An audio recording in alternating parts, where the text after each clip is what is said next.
menurut saya siapapun bisa jadi aktivis karena aktivis itu bukan kata benda, tapi kata sifat. Saat seseorang nggak cuma diam, saat melihat sesuatu yang salah, nah dia sudah jadi aktivis. Saya sendiri dari kecil sudah dididik oleh ibu saya seperti itu.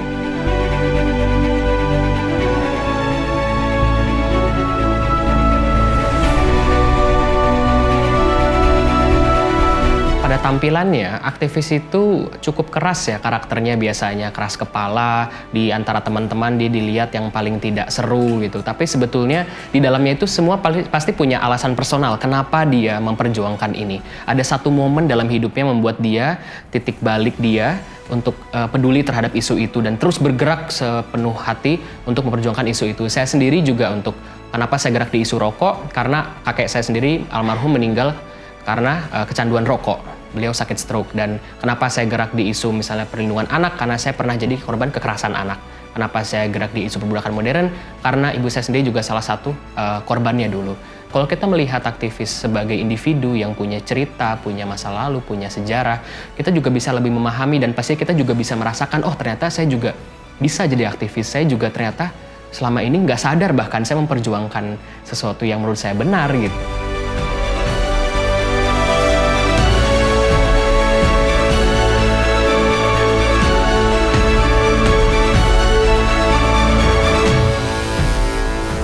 Kalau tantangannya ya pasti ada, misalnya saat kita memperjuangkan advokasi, kampanye dari sektor swasta, dari pemerintah, adalah yang bertentangan, tapi menurut saya itu sangat normal sekali, karena ya kita bisa sepakat untuk tidak sepakat ya. Jadi tidak harus langsung setuju, tidak bisa sesuatu harus satu malam saja, jadi harus berproses, kita harus duduk sehat, berargumentasi, bertukar pendapat, jadi seperti itu.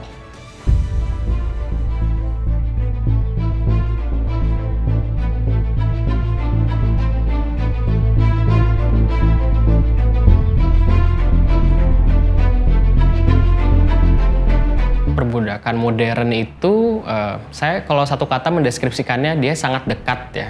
Kenapa dekat? Karena mungkin kita mikirnya itu sudah lama berlalu ya.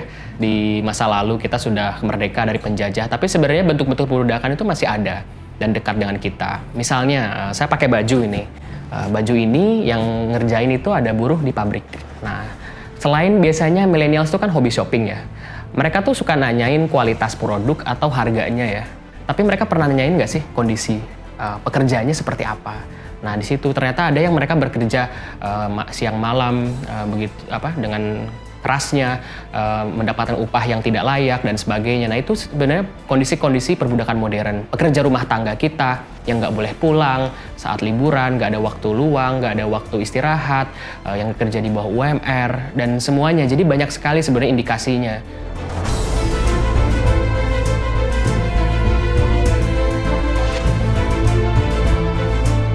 Jadi kita bisa memahami melalui hak-haknya dulu ya. Kita mengenali hak-hak kita sebagai pekerja.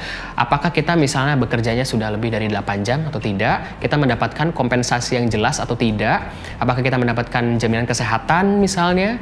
Mendapatkan cuti kehamilan, cuti melahirkan? Yang seperti itu yang sebenarnya masih dipandang sebelah mata oleh masyarakat Indonesia, terutama anak muda. Yang terkadang tuh hanya mementingkan yang penting ini passion saya, yang penting saya suka melakukan ini. Nggak dibayar pun nggak apa-apa. Padahal sebetulnya setiap jerih payah itu harusnya mendapatkan kompensasi dimanapun itu. Industri media, kreatif, jurnalis, apapun itu, korporasi, pemerintah. Jadi harusnya kita lebih menghargai sesama manusia lah punya kerja kerasnya itu. Dan mungkin bisa dimulai dari situ sih.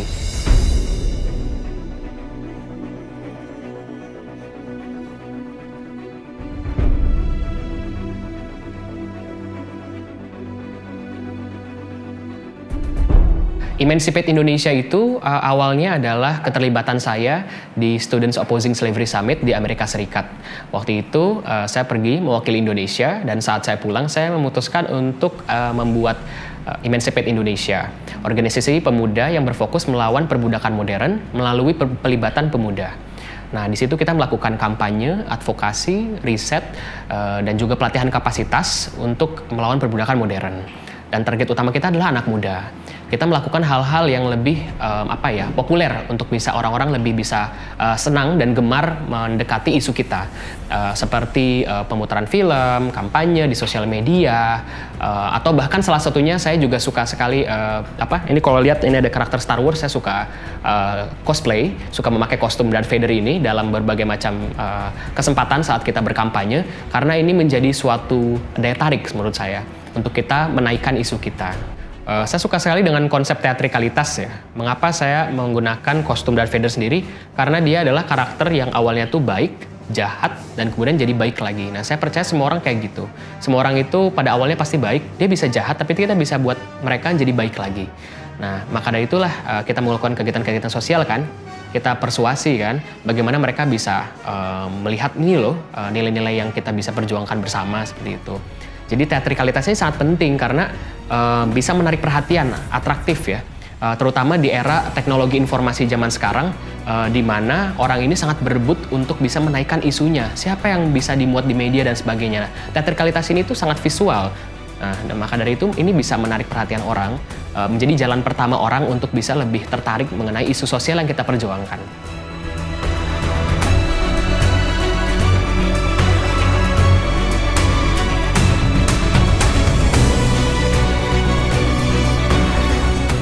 Sekarang banyak banget anak muda yang bergerak di isu sosial. Banyak juga yang memiliki jiwa sosial yang tinggi ya. Tapi pertanyaannya adalah sejauh mana partisipasi kita bermakna? Apakah kita hanya mengikuti saja dana yang kita dapat gitu kan, koneksi yang kita dapat, atau kita sebenarnya punya suara sendiri atau tidak? Nah, disinilah pertanyaannya. Bahwa anak muda harus bisa juga memiliki suara sendiri tanpa harus kesannya diperalat ya.